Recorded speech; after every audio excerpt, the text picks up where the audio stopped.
engines were excited.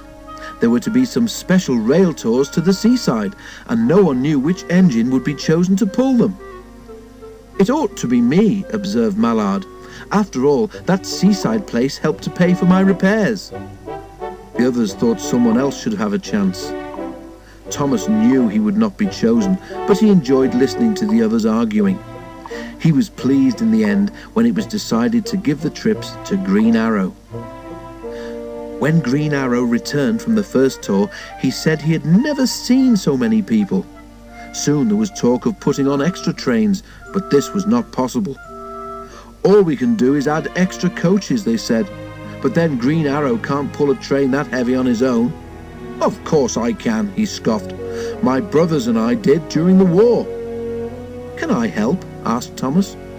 The man in charge stared. "I don't see why not," he said. In the morning, Thomas's fireman arrived early.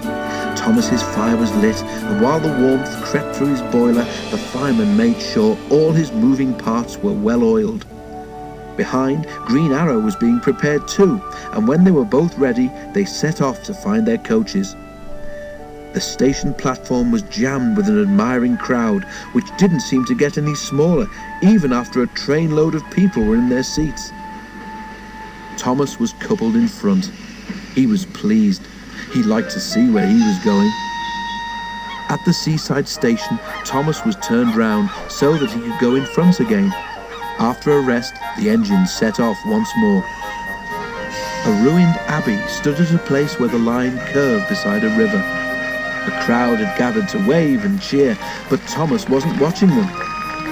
Looking ahead, he had seen something strange. "Beep, beep, stop, stop," he whistled in alarm. The train was heavy and hard to stop, but they managed it just in time.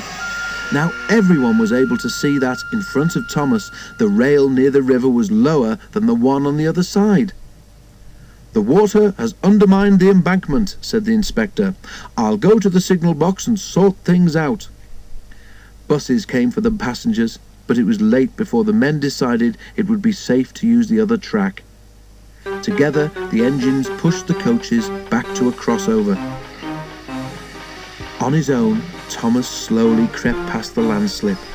Then, very carefully, Green Arrow pulled the empty coaches by, and together they brought the train back to York. A few days later, a party of important-looking people came into the museum. One was the man in charge, and behind him was the Fat Controller. "Oh dear," thought Thomas, "they've come to take me away for frightening that child." But the Fat Controller was smiling. The man in charge held up his hand for silence. "Thomas," said the man in charge, "your controller told us you are a really useful engine.